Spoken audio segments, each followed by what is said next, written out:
Hello NBC Sports YouTubers, welcome to episode 2 of Inside the Mind with me, Arlo White. I've travelled to Liverpool today, to the Melwood Training Complex, to interview a man who is charismatic, intelligent and very talented, and whose Liverpool team are top of the Premier League going into 2019, seeking a first title for 28 years. This is the place to be right now, so let's go inside the mind of Jurgen Klopp.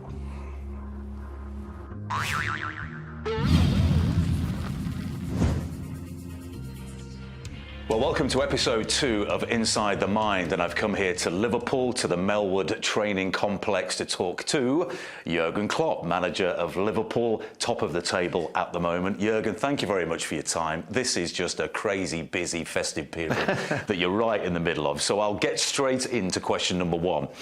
What is the most important part of your job as Liverpool manager right now? Wow. I said I'm used to that, to these questions, but I don't think that I think a lot about it. I do what I have to do, actually. And so, in general, the most important part of the job is, I think, to bring the best out of the players. So the club gave us, each club gives you the opportunity to work together with a specific quality of players, and what they should expect is that you, when you are in there, to make them better. Individually, maybe, as a group, for sure. And so that's what we try to do constantly. That's actually the job. That this job never ends, if you want. So because we are all human beings, and it means there are always reasons why somebody is performing, why somebody is not performing. Of course, there are injuries, like from outside, an outside effect, if you want, but of course there are a lot of inside effects as well from the boys. So how is their situation and all that stuff. So this job never stops. It's not the training and all that stuff, dealing with a lot of other things, the press, media, stuff like that. It's all important, but to be really from one side that close to the player, that you understand why they are how they are in the moment, and that's what I do pretty much. And speaking of the moment, you are, of course, top of the table going into 2019. How big a part of your job is it now, and how difficult is it to keep the players calm and focused on the job? Oh, I'm blessed with these boys. They are really smart. We could not have the development we had in the last couple of years if the boys would not be smart, because all teams have good footballers around the world. It's all about understanding how life always is, about understanding the situation in the right way and dealing with it, dealing with your skills, with your talent, with your with the group around you and all that stuff. So there's not a lot to say about it. I don't like to talk too much about the obvious things. It's like it's clear now. I come all the time. We don't talk about being champion, what we didn't do. To be honest, now we are a few points ahead. And I go in immediately in the dressing room and say, so now these things changed. So nothing changed, actually. It's really, and we all are smart enough to understand that in the right way. Target for a club like us must be that we try to do everything to go to to qualify for Champions League for the next season. So that's, from different point of views, really important. It's like, of course, money-wise, very important for the club. It gives us opportunity to do different things in the future. We build in the moment a new training ground, so that needs money and stuff like that. We want to have good players in the next few years as well. So that's really important, and that's what we still do. That's what we did from the beginning of the season, and we do that still. The only thing what we did now, what's now different, is the basis for the rest of the season is a little bit better, and that's of course because what the boys brought on the pitch. So. We don't talk too much. Or did we talk about it? I'm not sure. What changed now, and calm down, stay on the ground, all that stuff. That's obvious, and the boys are too smart for that. The fans, now that's a different matter. But we'll see. Yeah. I'm going to take a left turn.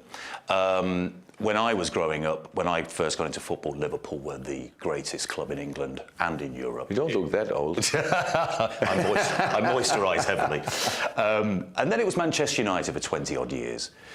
Do you find, it's a long time ago, but the legends are still around the club, do you find Liverpool's past success intimidating in any way? No, not anymore.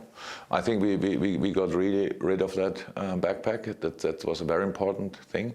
I said it when I came in, that it felt like the boys were constantly walking around with a big backpack on their shoulders. That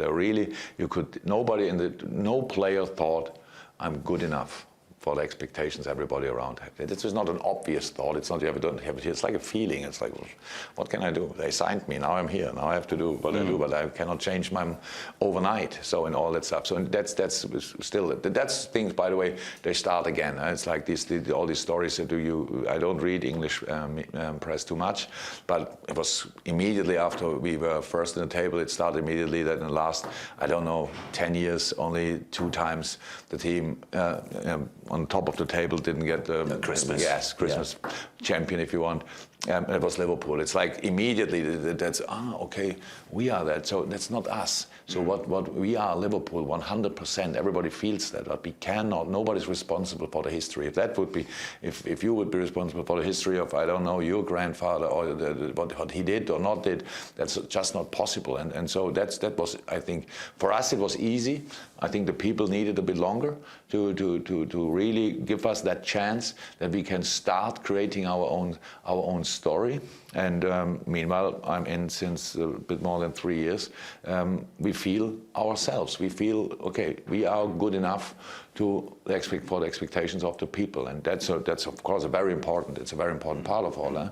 So the people are less nervous if we're only 1-0 up, because that's a fantastic thing. If you ask any people in Liverpool or any Liverpool supporter around the world, what happened in the game against, I don't know, West Ham in 1987, I think 75% of them could tell, first that, and then they scored, and again it slipped through our fingers, whatever. That's very special, makes this club, really special. And so we know that, but meanwhile we are used to that. And how I said, if people now think about us, then they think about the last 3.5 years, much more than about the last 20, and that's a good thing. Excellent. Again, another right turn this time. What's the best decision you've ever made as a football manager?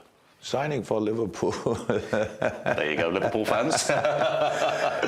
Yeah, because if you ask me the best, I'm not sure if it's the best, but it was in the last few years, it was the best decision for me personally. And I think you asked me as a person, and so it was a really lucky punch. It was nobody could know that exactly that it will be that good. I had the Liverpool I knew as a football supporter were not the shiny. How can I describe it? Was not the club anymore where you thought you have to be one time in your life, you have to be there, because it looked always a bit when you watched games, yes, good, not that good, not that good. You lost it a little bit. It's like if you want to watch big football, you watched other games. Yeah. That's the truth. Yeah. And but it was always in my mind that it would be really exciting and doing something like that. But you cannot never be sure that a club like Liverpool will call you and ask for if you want to join them. So in the moment when it happened, it was for me actually too early in my situation, because I thought I needed a longer rest. But when I had Mike Gordon on the phone, then it was like I felt immediately the energy is back, and the last thing I needed then anymore was holiday. So I was on fire from the first second, and so it was easy negotiation, I would say, and for both sides. And then we came together, and that was a really good decision. It feels today brilliant because we met so many fantastic people. We moved to another country, which is something I would pretty much recommend everybody. I'd say do it one time now. And now, don't you see, we are not that different. So it's a lot of things are pretty similar, which is, I think, it's a nice thing to know. And so we met fantastic people, we made fantastic experiences, and it's just brilliant. Excellent to hear. I remember you came to our pitchside desk recently after the victory against Manchester United in the rain. We had the umbrellas up. And I asked you, and I thought for those that missed it, I thought you gave a really interesting answer, because you have changed your style a little bit this year. And I asked you when you decided that. When you decided you had to change the approach for this season, and how long after the Champions League final it was. So can you recall? What did I answer? You said you went on holiday. You said you couldn't think about it for a while. Oh yeah, that's because true. The hurt was, the pain was still there. Oh yeah, that's true. That's true. I'm not sure how long we had holiday, but I needed a few days or weeks really to get rid of all these thoughts, what you can imagine around the Champions League final. The period, and the last part of the season last year was outstandingly intense. We had a lot of injury problems. We played pretty much with 12 or 13 outfield players this part of the season. And one game after that was a final. All the game, because Chelsea was chasing from behind like crazy for the Champions League spot. The others ahead of us, they took points wherever they wanted to, and so there was no chance to come closer to them. And so we had only Chelsea in our neck, and it was big pressure, to be honest. That's the biggest pressure for in football. If you want to, if you have to achieve the Champions League spot, and it's not done, and everybody's doing like it's already done and talking to you about the Champions League quarterfinal, semi-final, final. So that was really, and I needed time to calm down. And after that, it was easy. There's always a moment in holiday. Did we do a lot of transfers in the summer? I don't think so. We did transfers, but I think they were pretty much sorted already. So there's always a moment that we say 2-3 weeks before the preseason starts, when I then really start planning things. I'm quite experienced enough to give myself time where I don't have to and should not think about football, because if you're not ready, you cannot make the right decision. So then you sit there and you think about the season, but it was obvious. I knew it before already that we have to improve in that. That was clear. But this year it was even more difficult because a lot of players were at the World Cup and came back later. But it was clear from the first session that we have to work on that. And then when all the offensive guys came back, then we had to tell them the good news as well, that they have to do different jobs and stuff like that. And yeah, that's how it always works. There's not a big secret behind. So, talking of the defence, Virgil van Dijk is getting a lot of really good press at the moment. Well deserved.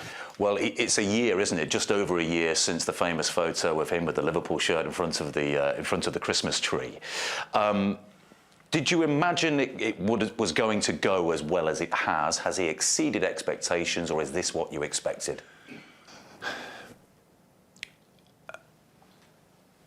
I was sure that he will help us 100%, and that's how it is. If a player with his quality comes in, that always helps you. Well, that's easy. But I remember his first game was the Everton FA Cup. Was FA? No. Yes. Yes, FA Cup that's game. right. Yeah. And the day before the game, I really thought it's too early. It doesn't make sense why we should rush it and stuff like that. Why? And then in the morning we had a session, and then I thought, come on, why not? Just try it. Just try it and let's see how it works. Because we had no time to train together. It was like Virgil came in and we didn't even proper talk. With new players, I don't start immediately telling them what we want. But at first I really think they need time to do naturally what they do before I tell them that's all wrong and we do it completely different.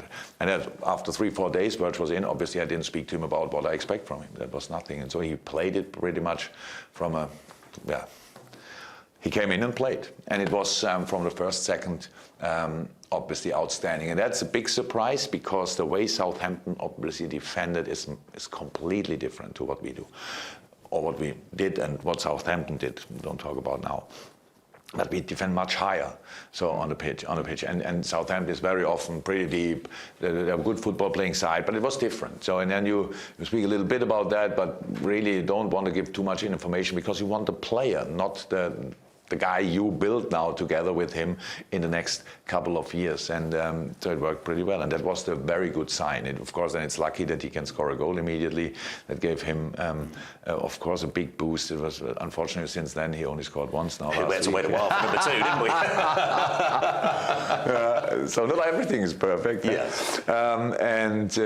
So that's it. Yes, we expected that he will help us a lot, that he is the player he obviously is now, I don't think he could have expected. That's how it is. If you work together with a bunch of really good players around you, it gives yourself a boost. The big number, the big amount of money we paid for him is for some people it's a pressure. For other people it's a boost because he yes, that's the worth or whatever, that's the value, and so it gave him a boost, and he's a good football player, to be honest. He's not bad at all, is he? Yeah. Jurgen, we can't thank you enough for your time at this very busy stretch of the season.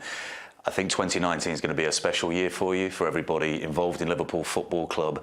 I think the Red Nation, particularly in the United States, are fully behind you, and we wish you all the best. Thank you very much.